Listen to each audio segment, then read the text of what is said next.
Olá, sou o Padre Duarte Sousa Lara, sou sacerdote da Diocese de Lamego, na província eclesiástica de Braga, no norte de Portugal. Sou pároco, tenho 3 paróquias, professor de Teologia no Instituto e também sou exorcista há 4 anos, nomeado pelo nosso Bispo, e é um ministério muito bonito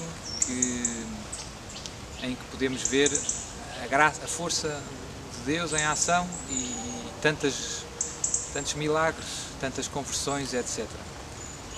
Tudo isto começou porque em 1998 fui para Roma estudar como seminarista e depois uma senhora amiga minha tinha traduzido o primeiro livro do Padre Gabriel à Morte para português e depois ela convidou-me, foi a Roma visitar o Padre Gabriel à Morte, convidou-me para saber se eu estaria interessado em conhecê-lo.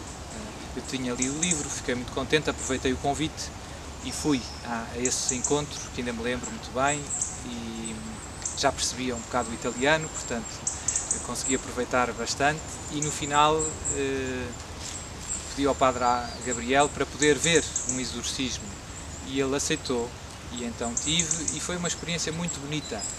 Às vezes temos, os filmes eu penso que não ajudam muito, às vezes temos uma ideia um pouco exagerada do que de facto são os exorcismos. E então fui e fiquei maravilhado com o amor que havia ali. Havia uma equipa de leigos, penso 4, 5, que acolhiam as pessoas com problemas espirituais, as preparavam.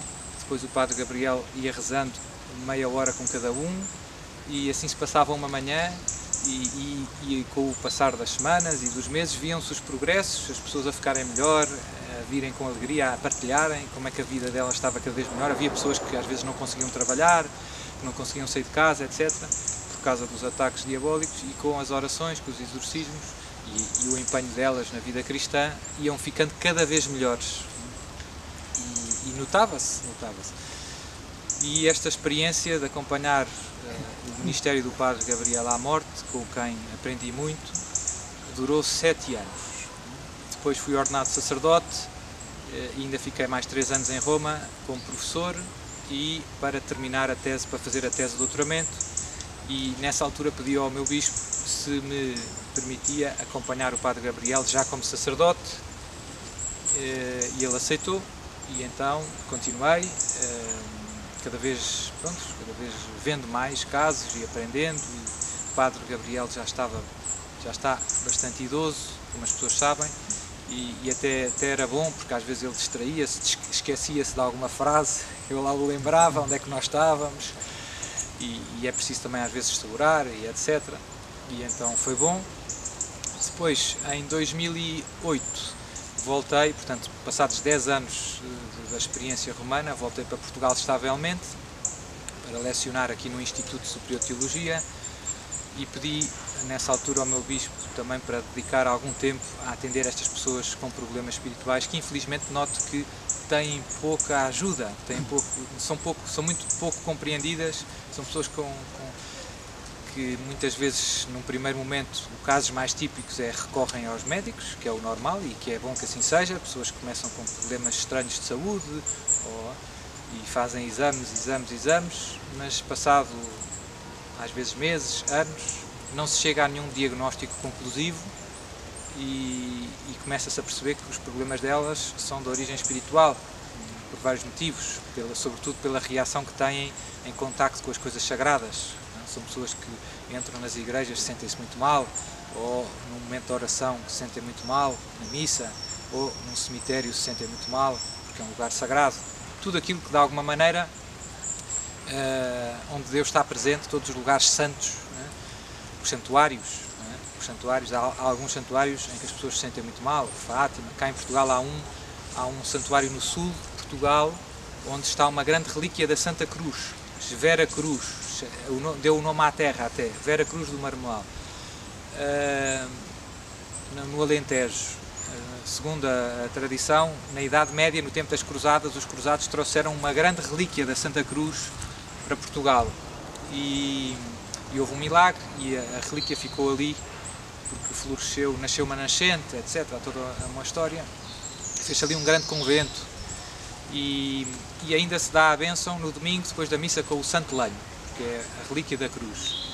E é impressionante o impacto que causa aquela bênção, aquela proximidade com aquela relíquia da cruz em muitas pessoas destas que têm distúrbios espirituais, reagem violentamente, etc. Todas estas pessoas, percebe-se que o problema delas, que não tem explicação clínica, nem do ponto de vista psicológico também, porque são depois pessoas que vão para os psiquiatras, para os médicos. Tenho vários casos, tenho vários psiquiatras e psicólogos, amigos meus, que me mandam casos que do ponto de vista psicológico, psiquiátrico, não têm nenhum enquadramento clínico. São coisas estranhas, pessoas que não reagem à medicação, deviam reagir e não reagem, etc, etc. E como eu dizia, por outro lado, há sinais de que o problema é espiritual, porque reagem em contacto, sobretudo, com as coisas sagradas, com a oração, etc. São pessoas há casos que as pessoas não se conseguem rezar, nem benzer, nem fazer o sinal da cruz. E tudo isso ajuda-nos a perceber que há aqui qualquer coisa de espiritual. Portanto, foi isto que eu vi no Padre Gabriel, como é que ele acolhia as perguntas, etc. E que tenho dedicado uma parte do meu tempo, não tenho assim tanto tempo livre como isso, porque tenho as 3 paróquias e as aulas e etc. Mas uma parte dedico do tempo, das minhas semanas, a receber pessoas que vêm um pouco de todo lado com problemas destes. Infelizmente, há poucos sacerdotes preparados para ajudar as pessoas.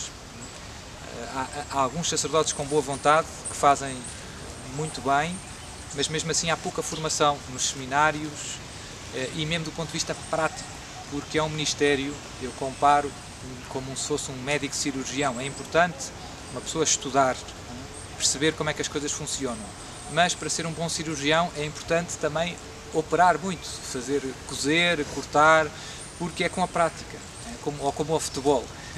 Eu posso ler livros sobre táticas, mas é preciso jogar para ganhar aquela experiência que é necessária para as coisas correrem o melhor possível. Não chega a saber a teoria, é preciso também alguma experiência. E isto perdeu-se um pouco, porque diminuíram muito os números de exorcistas, aqui na Europa, sobretudo. Também, graças a Deus, vinhamos de uma Europa cristã, em que todas as pessoas eram batizadas, frequentavam os sacramentos, e isso certamente deu muito menos margem ao demónio, ao inimigo, de causar estes distúrbios.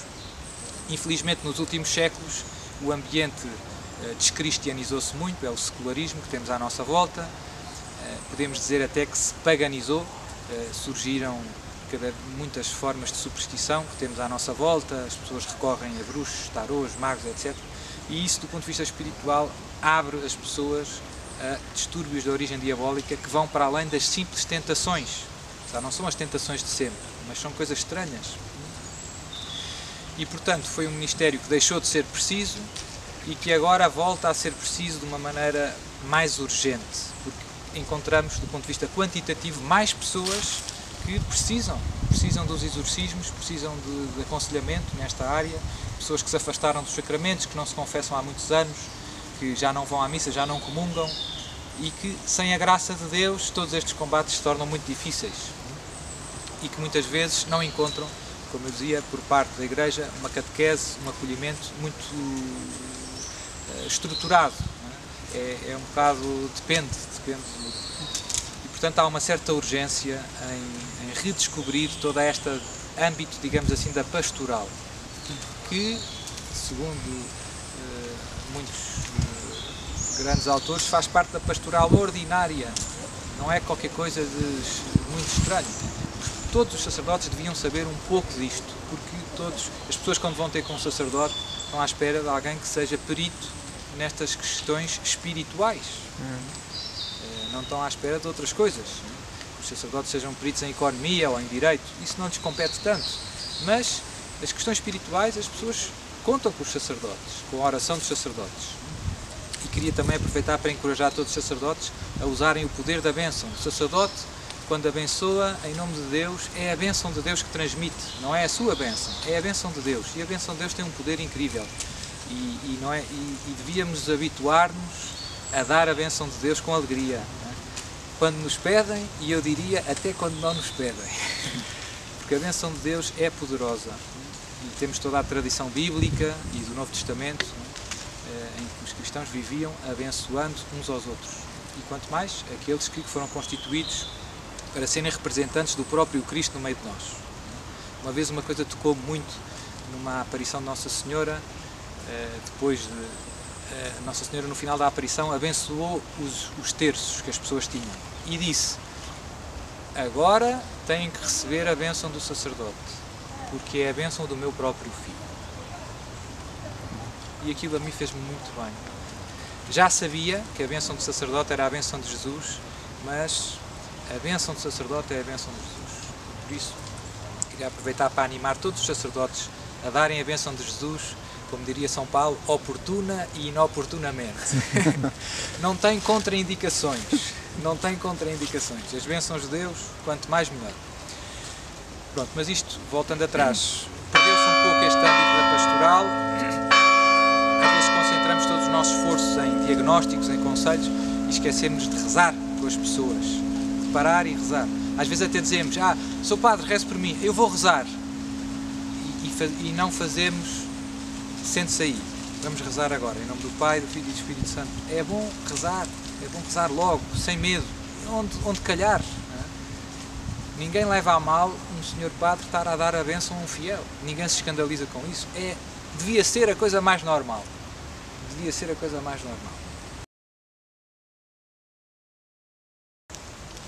Como eu dizia, nas faculdades eclesiásticas, nos seminários, deixou de se transmitir este corpo de saber, e isto, do ponto de vista prático, torna-se uma lacuna no dar resposta a estes problemas que surgem neste ambiente mais secularizado, neopagão. Como eu dizia, pois o número de casos vai aumentando na Europa, em geral, Portugal não é exceção, destas pessoas, uma grande maioria são católicos não praticantes, e a grande maioria dos casos que eu tenho são vítimas de malefícios. O que é um malefício? É pedir ajuda ao demónio para fazer mal, fazer dano a alguém. Malum facere, do latim. Toda a teologia clássica, Santo Afonso, por exemplo, explica muito bem o que é o malefício, como é que se evita, como é que se resolve, etc. A maior parte das pessoas que eu recebo são pessoas que são vítimas destes malefícios. Os casos mais típicos são invejas no trabalho, problemas com vizinhos, invejas com vizinhos, problemas familiares entre as famílias, às vezes também partilhas, heranças, invejas, e infelizmente as pessoas recorrem muitas vezes aos bruxos, aos adivinhos, com o intuito de fazer mal a alguém. Obviamente que também recorrer aos bruxos para curar uma doença, para ter um filho, também é pecado grave e também abre a porta ao demónio. Estamos sempre a pedir ajuda ao demónio para conseguir uma coisa boa ou para conseguir uma coisa má. Portanto, é sempre muito perigoso do ponto de vista espiritual fazer isto. Mas a maior parte dos casos que eu atendo são pessoas que viviam, católicos não praticantes, que infelizmente foram vítimas de um malefício. Colegas de trabalho, como eu dizia, vizinhos, família, por inveja, por maldade, e que de repente começam a ter problemas físicos, espirituais, a ouvir coisas, a ver coisas, desmaiar, perder os sentidos, entrar em transe, começam a recorrer aos médicos, exames, vão várias vezes para o hospital, para as urgências, nessas vezes fazem-se os exames todos, uma vez, duas vezes, três vezes, às tantas começam a perceber que o problema deles não é um problema fisiológico, não tem nenhum diagnóstico clínico. Muitas vezes essas pessoas acabam por recorrer aos curandeiros, aos bruxos, como primeira alternativa. Muitas vezes depois dos hospitais passam para os psicólogos, os médicos encaminham para os psiquiatras, para os psicólogos muitas vezes, mas também sem sucesso. Medicação, tratamentos, os próprios psicólogos e psiquiatras não percebem o que é que se passa. Como eu dizia, tenho muitos casos de pessoas, alguns casos de pessoas que são enviados por psiquiatras, psicólogos, que não têm nenhum enquadramento clínico. E são pessoas que reagem às coisas sagradas, etc. Mas muitas vezes a tentação mais frequente destas pessoas é recorrer aos curandeiros, àquelas senhoras boas, entendidas, como se diz aqui, que fazem umas rezas e que ajudam as pessoas, que têm um dom, acham elas. Isso também não resolve o problema, pelo contrário, é sempre o demónio que está por trás. As pessoas vão aos curandeiros, muitas vezes são explorados, pagam muito, fazem umas rezas, muitas vezes o demónio alivia temporariamente os seus sofrimentos, o mesmo demónio que está a causar o mal alivia, convence a pessoa que o curandeiro o está a ajudar, mas o problema arrasta-se 1 ano, 2 anos, 3 anos, 10 anos, às vezes chegam pessoas aqui passados 30, 40 anos de sofrimento. E só passados 30, 40 anos é que encontram um sacerdote exorcista que lhes explica as coisas como elas são e começa um caminho de conversão sincera. É decisiva uma boa confissão, coisa que em 40 anos nunca ninguém lhes propôs. O primeiro passo para vencer o demónio é sair do pecado. É simples. O primeiro passo para vencer o demónio é sair do pecado. É inútil tentar encher um balde de água que está roto. É inútil. Se o balde está roto, a primeira coisa é tapar o buraco. Sair do pecado. Dou sempre a todas as pessoas um exame de consciência com os 10 mandamentos, muito detalhado em cada mandamento, porque infelizmente as pessoas não estão habituadas a fazer um exame de consciência sério. Confessam-se mal. Muita gente vem ter comigo e diz: eu não mato nem roubo, Sr. Padre. E depois eu começo a fazer umas perguntas: faltou à missa ao domingo? Faltei. Então, olha, já tem um pecado grave. Foi à bruxa? Fui, mas não foi para fazer mal a ninguém. Já tem outro. Pratica a contracepção com o seu marido? Sim, pratico, toma pílula ou uso o dispositivo.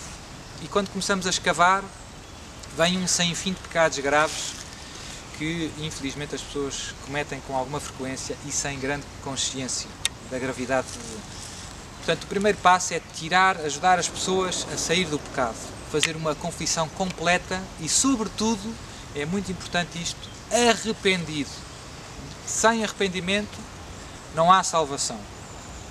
Se nós não nos arrependemos dos nossos pecados, a graça de Deus não consegue entrar nas nossas almas. Não é que Deus não queira, mas se não há arrependimento, o nosso coração não se abre à misericórdia de Deus. E isto nunca é demais insistir, porque às vezes há pessoas que fazem o exame de consciência, vão-se confessar porque eu faço alguma pressão, mas falta o arrependimento. E isso dá espaço ao demónio de continuar a ter domínio sobre aquela alma. Sem arrependimento concreto, não se vence o pecado, não se volta para a graça de Deus. Portanto, depois de uma confissão bem feita, eu encorajo as pessoas a uma caminhada de sacramentos e de oração. Confissão frequente, eu digo, é como tomar banho. Nós também lavamos o cabelo, tomamos banho, porque queremos ter o nosso corpo limpo. E esquecemos da nossa alma. A nossa alma também precisa de higiene espiritual. Confissão, pelo menos uma vez por mês. Pelo menos. Senão, há problemas. Quem se confessa com frequência, normalmente nunca vive sempre na graça de Deus, nunca tem pecados graves, nunca está muito mal, E, sobretudo, a confissão frequente é muito importante para depois fazer comunhões frutuosas. Para receber Jesus é preciso estar preparado. Não basta ir à missa e comungar. Também aqui há muitos problemas. As pessoas que recebem a comunhão sem estarem prontas para receber a comunhão. Como eu dizia, faltam ao domingo à missa, vão à bruxa, contracepção, tarari, tarará, tarará, injustiça, e que vão comungar. Não. Fazem mais outro pecado, sacrilégio. Confissão bem feita. E só depois é que, se estarmos na graça de Deus, é que podemos receber dignamente e frutuosamente o corpo de Jesus. É decisivo, confissão bem feita, para comunhão frutuosa. Senão, eu fui comungar, mas em que estado? É sempre a história do balde. Se o balde não está tapado, está roto, não fica nada.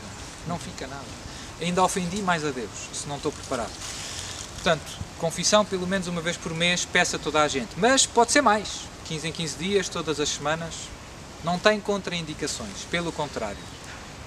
O progresso da nossa vida espiritual está muito ligado a viver bem o sacramento da reconciliação. Quem se confessa bem, para sermos santos, que no fundo é sinónimo de sermos felizes, para sermos felizes temos que nos confessar muito e temos que nos confessar bem. Esse é o segredo. Ou esse é um grande segredo, não é o único. Depois, ainda mais importante que a confissão, é a missa.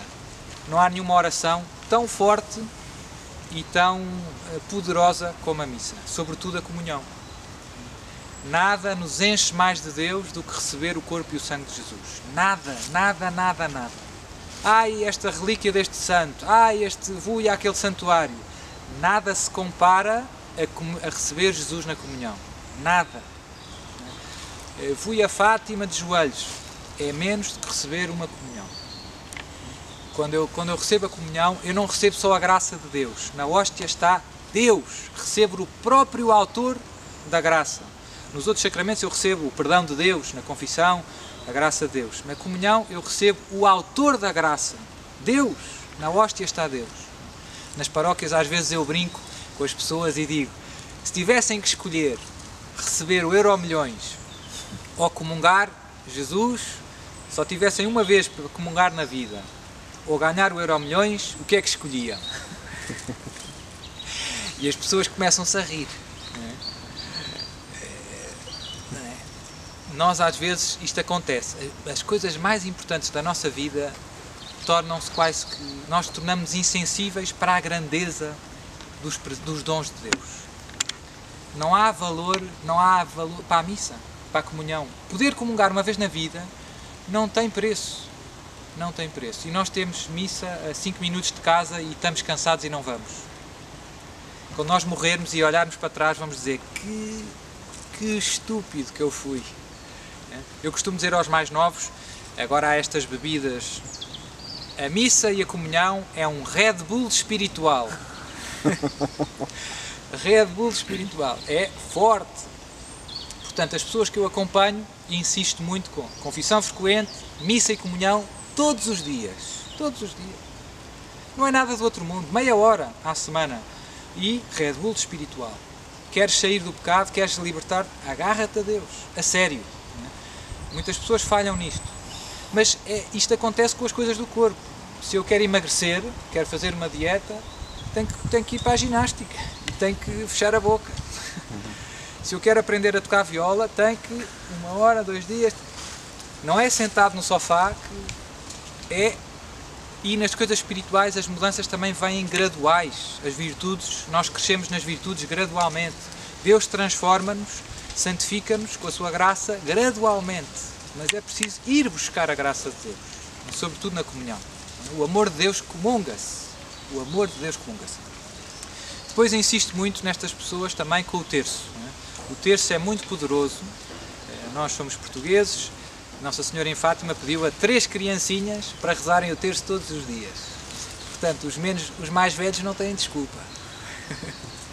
Nós às vezes facilitamos um pouco. O terço eu comparo o terço como sei lá, como nós fazemos com o corpo, alimentamos, comemos, bebemos água. É como se eu dissesse, temos que beber água todos os dias, 1 litro. A alma precisa de alimento, precisa de Eucaristia, em primeiro lugar, mas também do terço. Nós não comemos só carne, nem só arroz, é variado. Portanto, há graças que vêm pelo terço, muito poderosas. O terço bem rezado é uma bomba. O demónio também não gosta do terço. As pessoas, quando começam a rezar o terço, pessoas que têm problemas espirituais, que precisam de exorcismos, muitas vezes não conseguem rezar o terço. O demónio esconde o terço, desaparece o terço, parte os terços, estão sempre a partir, etc, etc, etc. Portanto, vemos como o demónio não quer que as pessoas rezem o terço. O terço é poderoso. As pessoas sentem-se mal, desmaiam, começam a bocejar como se estivessem com muito sono, começam a arrotar compulsivamente, em casos graves vomitam, etc. Com a missa também há uma grande batalha, ficam logo mal antes de sair de casa. Entram na igreja, acaba-se tudo. Portanto, e eu insisto muito nestas coisas porque sei que se nos agarrarmos a Deus a sério, se fizermos uma caminhada cristã empenhada, é uma questão de tempo. É uma questão de tempo. O demónio tem os dias contados. É como a quimioterapia. É duro, mas acaba com o cancro. E então peço estas 3 coisas e mais uma às pessoas. Confissão frequente, pelo menos uma vez por mês, missa e comunhão todos os dias. Terço em família todos os dias. Em família também é mais poderoso. Rezar juntos é poderoso. Há força na oração em família e em grupo. É mais forte. E por último, no caso das pessoas que têm os distúrbios espirituais, ofereço-lhes sempre aquela oração de libertação que se encontra no meu site também, www.santidade.net. Oração de libertação. Está em português, espanhol, inglês e italiano, se não me engano. tem aprovação eclesiástica. É uma oração, não é um exorcismo, qualquer pessoa pode rezar, está aprovada pelo bispo e ajuda bastante contra os ataques diabólicos. As pessoas que têm problemas reagem àquela oração, reagem bastante, é quase igual ao exorcismo, não é muito diferente. Eu costumo chamar àquela oração é como se fosse um descafeinado. É parecido com o café, não falta muito para ser café. Tem a vantagem de que não é preciso ser sacerdote para rezar e está de acordo com a autoridade eclesiástica, não tem contraindicações. E se eu não precisar ir rezar, não tem contraindicações, mal não faz. É uma oração que desenvolve basicamente a última petição do Pai Nosso. Livrai-nos do mal, que como ensina o Catecismo da Igreja Católica, o mal aqui não é uma abstração, mas indica a pessoa de Satanás. Portanto, na última petição do Pai Nosso, que Jesus nos ensinou, estamos a pedir, sempre que rezamos, livrai-nos do maligno. É o que ensina o Catecismo da Igreja Católica. E esta oração desenvolve esta última petição. Livrai-nos de Satanás, todos os malefícios, tarari, tarará, tarará. Como eu dizia, no caso dos distúrbios diabólicos, reagem muito as pessoas. E eu uso muito também como meio diagnóstico. Quando converso com as pessoas, falo com elas, nunca rezo logo o exorcismo. Primeiro há sempre um colóquio com várias perguntas, etc. Já foi ao médico, já foi ao psiquiatra, já tem os exames, o que é que lhe disseram, o que é que não disseram. E depois começa a perguntar por tem ido à missa, não tem, confessa-se, né? E no fim reza a oração de libertação. Depois do colóquio tenho logo uma certa, como já estou muito habituado, já lá vão 12 anos, né? Já vi muita coisa, logo pelo colóquio fico logo com uma certeza bastante, quer dizer, com um grau de certeza bastante alto de se a pessoa precisa de exorcismos ou não. Mas no final rezo sempre a oração de libertação como última etapa da fase de diagnóstico. Rezo a oração de libertação, começo normalmente com uma leitura bíblica do Deuteronómio, para ajudar as pessoas a perceber que todas estas práticas supersticiosas, adivinhos, invocação dos mortos, há pessoas que vão ao domingo à missa, à segunda-feira vão aos centros espíritas, vai à missa e comunga, às vezes há pessoas que são catequistas, ministros da comunhão e depois trabalham no centro espírita, é de doidos. As pessoas não conhecem a palavra de Deus e como essas práticas são incompatíveis com a nossa fé batismal. Não se pode dizer, Senhor, eu acredito em Ti, eu amo-te, eu vivo da Tua palavra e depois ir à concorrência. Acreditar noutra palavra, que não é a palavra de Deus. Pôr a confiança noutra força, que não é a graça que vem dos sacramentos, nem da oração. O que é que isso na prática implica? Que eu tenho dois deuses. Que eu gosto deste Deus, mas quem me ajuda mesmo é o chá do bruxo. Não é a confissão, não é a missa, não é a unção dos doentes. Isto entrou muito. Então começo sempre com uma leitura bíblica do livro do Deuteronómio, capítulo 8, se não me engano. Depois fazemos a renovação das promessas do batismo. Para quê? Sobretudo para que nas renúncias ao demónio se crie uma espécie de divórcio com todas estas práticas supersticiosas que são a grande porta de entrada destes distúrbios espirituais. É por causa de termos posto a confiança nos adivinhos, nas magias, no reiki, etc., que abrimos espiritualmente a nossa alma a estas ações diabólicas extraordinárias. Isto implica sempre um certo pacto com estas forças. São Tomás de Aquino é muito claro. São Tomás de Aquino Santo Agostinho e os padres da Igreja são muito claros. Porquê? Porque tinham muito disto, sobretudo nos primeiros séculos.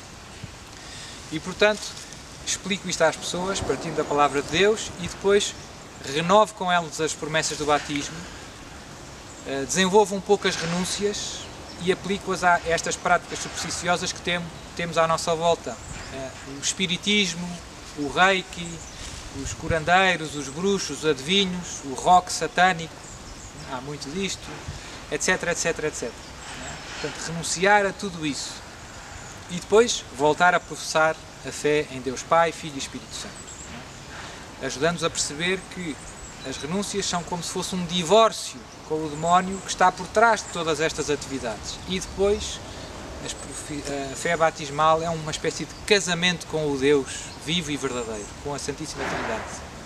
Renovar as promessas do batismo. Se isto for vivido com fé, é poderoso. Se as nossas renúncias forem sinceras, se o nosso divórcio for sincero, estamos a fechar o coração ao demónio e estamos a abrir o coração a Deus e a pedir perdão de alguma maneira. Pois é, obviamente, que é sempre necessária a confissão sacramental, no caso das pessoas que não foram batizadas. O batismo é perdoar tudo, mas isto são pessoas normalmente que foram batizadas em criança e depois que viveram muitos anos longe da fé.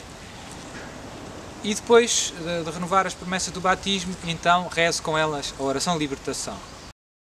Depois procedo à oração de libertação e a última é a fase do diagnóstico. Normalmente, em 95%, confirma-se o diagnóstico a que tinha chegado pelo colóquio. Quando rezo a oração de libertação e me parece que há distúrbios espirituais, confirma-se na oração. Quando acho que não há distúrbios espirituais graves, confirma-se. Normalmente, é raro, muito raro, começar a pensar que não há e haver. Muito raro, muito raro. Portanto, um bom colóquio, um bom discernimento, como eu dizia, uma boa formação, se os sacerdotes estivessem preparados, sabiam, mesmo sem rezar a oração de libertação, sabiam distinguir já os casos. Depois, a oração de libertação, também aproveito para encorajar todos os sacerdotes e mesmo os leigos. Qualquer pessoa pode rezar. Qualquer pessoa pode rezar. O que é preciso? É preciso fé. Só. É preciso fé. Rezar com fé. É o Pai Nosso desenvolvido. Não é? E se for rezado com fé, funciona. Funciona. Eu tenho casos quase divertidos. Uma vez uma pessoa que estava a rezar a oração de libertação por outra, começou-se a sentir mal. Ela também precisava. Às vezes, por acaso, a brincar não, mas rezando a oração de libertação, percebe-se que há ali um problema espiritual. E neste caso, as pessoas podem rezar também por elas. As pessoas podem rezar por elas. A oração está feita de maneira a que uma pessoa intercede por outra. Sobretudo porque às vezes há casos graves que as próprias pessoas não conseguem rezar por elas. Mas a pessoa pode adaptar o texto e em vez de pedir a Deus que liberte o nosso irmão João, posso pedir que me liberte a mim. Adapta-se o texto e dá perfeitamente. Nos casos em que as pessoas reagem violentamente e depois do diagnóstico feito, das colóquio, etc., isto tudo demora tempo, marco-lhes no outro dia, há outro dia em que eu faço os exorcismos, são tudo casos graves, que eu sei que precisam de exorcismos e que estão a ser acompanhados por mim também do ponto de vista espiritual. Como eu dizia, confissão, missa, terço, e depois também despeço para rezarem todos os dias a oração de libertação, no fim do terço. Depois essas pessoas vêm normalmente uma vez por mês, porque eu não tenho facilidade para os receber mais vezes, mas podia ser 15 em 15 dias, varia um pouco dos casos. Faço uma vez por mês, como fazia o Padre Gabriel, às sextas-feiras. Recebo 8 pessoas, 8 exorcismos maiores todas as sextas-feiras. Tenho mais ou menos cerca de 30 casos graves, para terem uma ideia. Não são imensos. Portugal é grande, né? E não há muitos exorcistas a trabalhar. Vem gente às vezes de fora de Portugal. Não são imensos casos, mas são alguns. E se houvesse mais exorcistas, mais trabalho haveria. E há mais 3 ou 4 em Portugal, também a trabalharem, a receberem. Portanto, às vezes há alguns sacerdotes, alguns bispos que até acreditam no demónio e que reconhecem que o demónio existe e que o exorcismo pode existir, mas acham que é 1 em cada 1 bilhão. Não é bem assim. É um pouco mais. E, portanto, por isso é que devia haver um exorcista, pelo menos, em cada diocese. Às vezes isso não acontece e então, pronto, no meu caso, tenho que ajudar muitas pessoas aflitas que não têm sacerdotes preparados para as ajudar nas próprias dioceses. Ainda, mas graças a Deus as coisas também têm melhorado. Também um exorcista não se improvisa. É um ministério delicado e a Igreja faz muito bem em prudência. Prudência, é preciso preparar-se doutrinalmente, espiritualmente e do ponto de vista prático, se a gente quisesse pastoral. Não é chegar e começar a rezar exorcismos. E portanto os bispos fazem bem a serem prudentes. É preciso preparar. Mas é um problema do ponto de vista pastoral. Há muita gente com problemas, há muita gente a precisar desta nossa ajuda, deste nosso serviço de discernimento, de oração e de libertação, nestes casos mais graves. Depois, às sextas-feiras, rezo, começo sempre nas sextas-feiras são só os casos graves, tenho uma equipa de leigos que me ajuda, porque às vezes é preciso ajudar a segurar nas pessoas, as pessoas reagem violentamente, etc, etc. A família vem sempre, são sempre 3 ou 4 pessoas da família e mais 2 ou 3 leigos que me ajudam. Como é que se processa o rito, né? E o que é que eu uso? No ritual antigo, o ritual novo, às vezes fala-se um pouco disto, em latim, em português. Eu aprendi o rito dos exorcismos com o padre Gabriel à Morte, que é o ritual antigo, em latim, com o rito antigo. E tenho o rito antigo e agora há pouco tempo a Congregação do Culto Divino, como sabem, foi aprovado o antigo ritual, a missa do Missal de 62, portanto qualquer sacerdote hoje pode facilmente usar o ritual antigo e os livros litúrgicos que se usavam antes da reforma litúrgica e portanto também os exorcismos, no caso de ser sacerdote exorcista. Mas eu uso o rito atual, primeiro porque comecei a usá-lo e não noto nenhuma eficácia, nenhuma diferença na eficácia. Acho que é igualmente eficaz o rito atual como o rito antigo. Houve algumas mudanças no ritual novo para o antigo, sim, mas eu diria acidentais, nada de substancial, sobretudo nas formas deprecativas e imperativas, está lá tudo.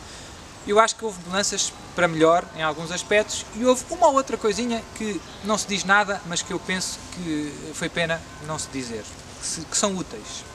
Por exemplo, a questão de pôr a estola à volta da pessoa, as pessoas reagem à estola, em alguns casos bastante, outros nem por isso. Há muitas pessoas que reagem aqui ao pescoço. Usar o óleo dos catecúmenos é uma coisa muito poderosa também, sobretudo sobre a fronte, nos ouvidos, nariz, boca, aqui.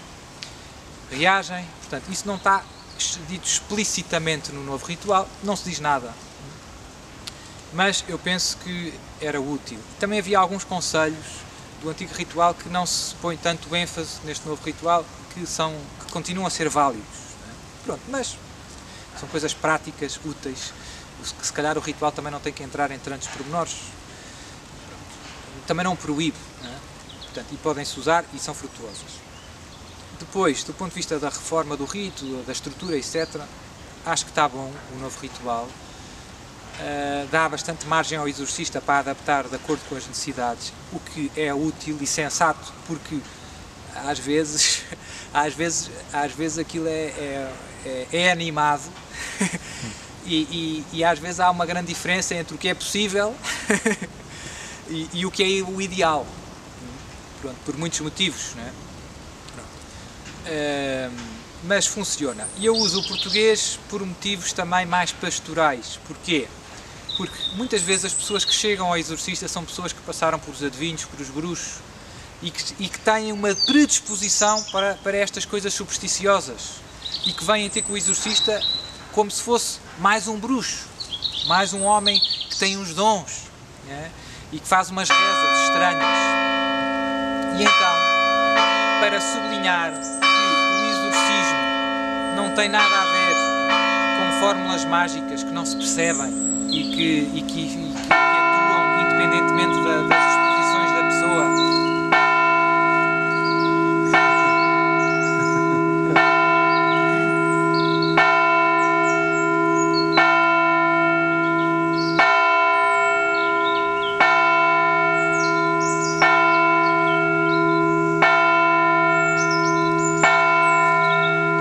Então, para sublinhar bastante que o exorcismo não tem nada a ver com uma fórmula mágica que atua, que é meio misteriosa e que atua independentemente das disposições da pessoa, quase que automaticamente mete-se a moeda, sai a graça, como aquelas máquinas dos brinquedos das crianças, mete-se 50 cêntimos e sai.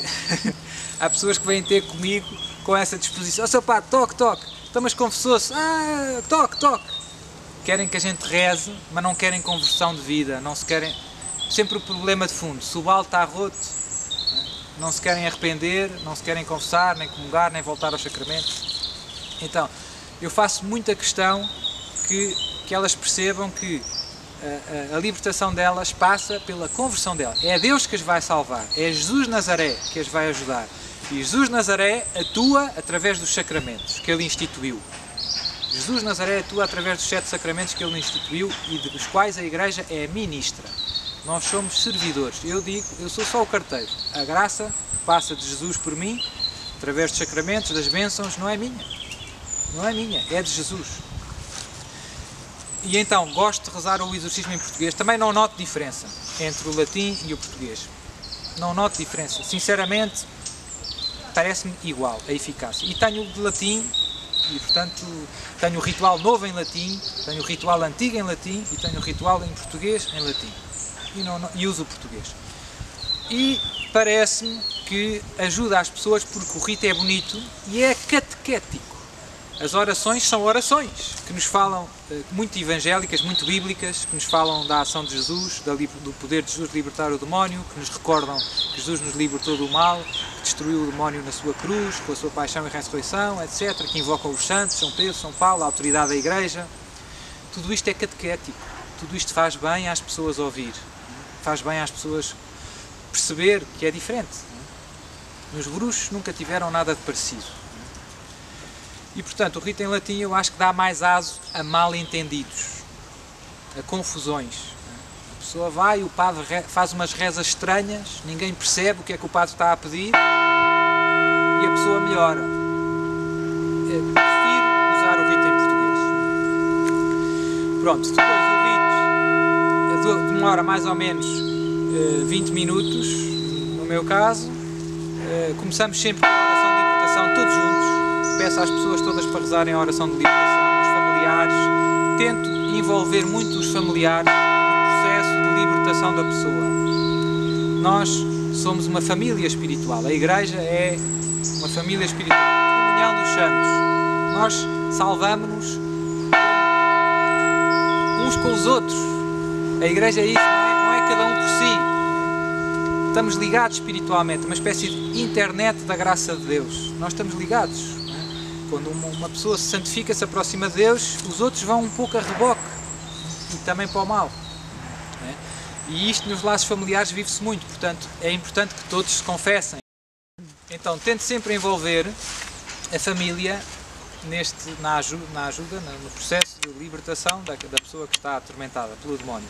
E portanto gosto de, quando a pessoa vem às sextas-feiras para os exorcismos, começar por perguntar se confessou, neste mês tem ido à missa todos os dias, comungado, terça em família, oração de libertação, e depois começamos todos juntos rezando a oração de libertação.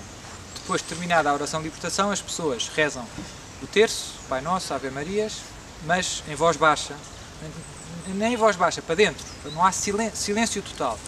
Só rezo eu o exorcismo maior, como é suposto.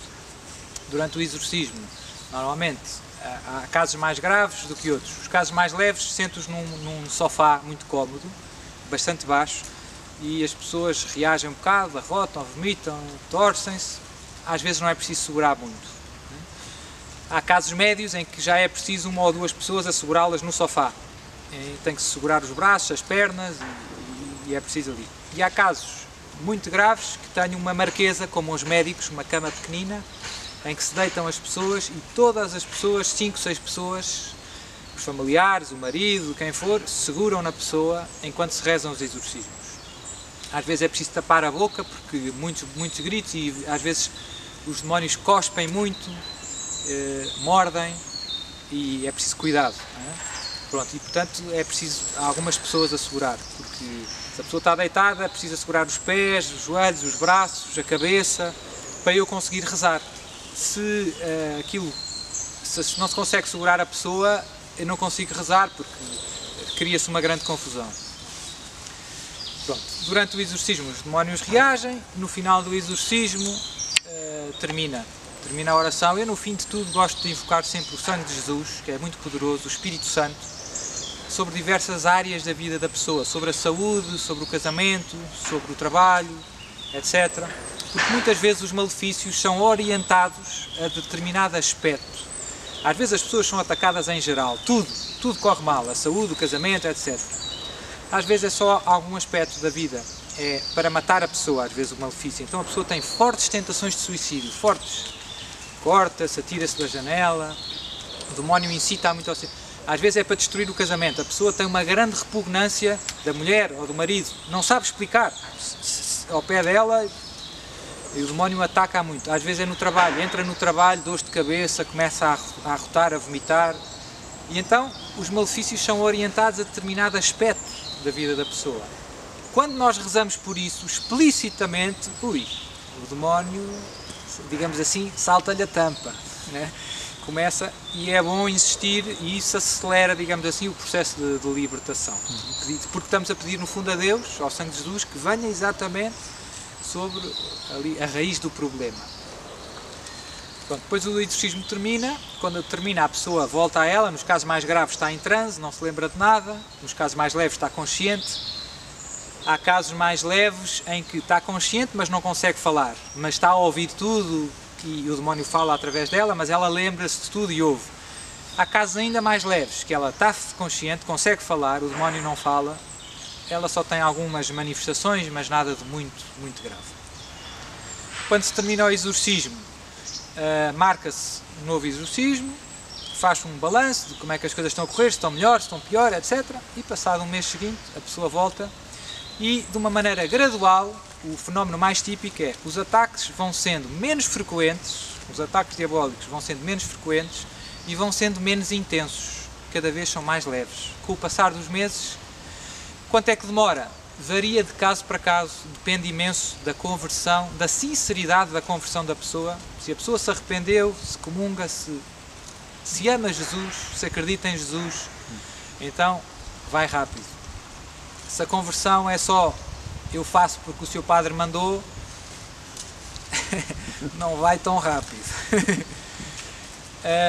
Mas, regra geral, com os meses são menos frequentes os ataques e menos intensos. Às vezes, num primeiro momento, aumentam de intensidade. Quando vem o primeiro exorcismo, para o segundo, é muito atacada. O demónio joga muito com a tentação do desânimo. As pessoas pensam, eu estou a rezar mais e estou pior. É a tentação muito típica. Quando, no princípio, começam a ir à missa todos os dias, a confessar-se, o demónio ataca-as muito e elas pensam que se eu não rezar estou bem. É truque. É continuar e depois é que começa a acalmar. Portanto, às vezes há um pico de ataques e depois nos meses seguintes é sempre gradual.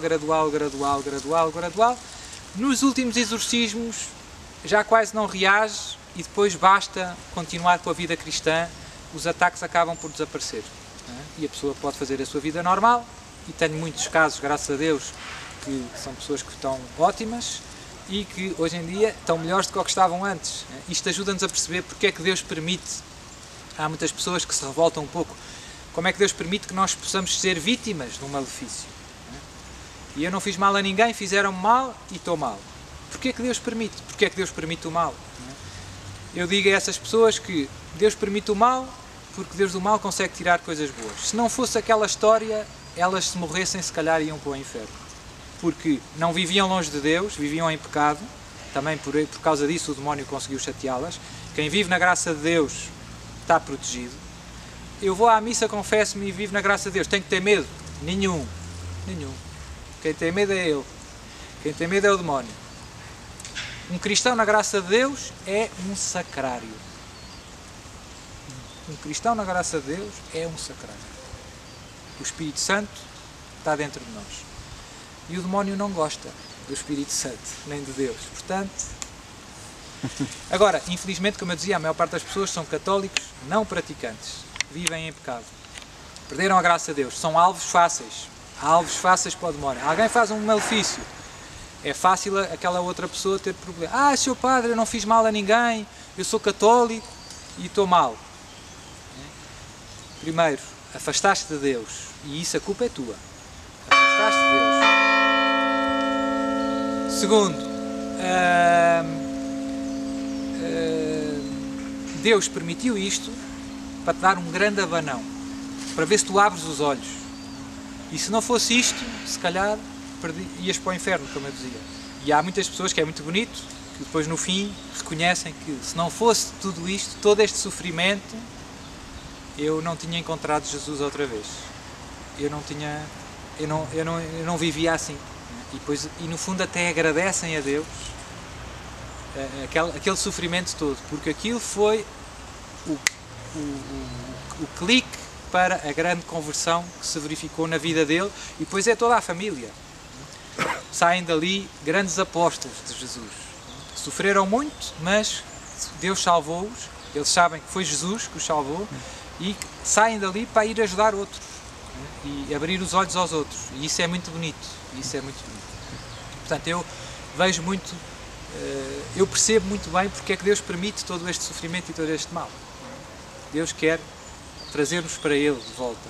E estas famílias são famílias inteiras que depois destas aflições se arrependem, voltam aos sacramentos, à vida cristã, comprometem-se com a Igreja, na sua paróquia, onde estão e levam Jesus aos outros. E isso é muito bom. E vão para o céu, se perseverarem na graça de Deus, e vão para as...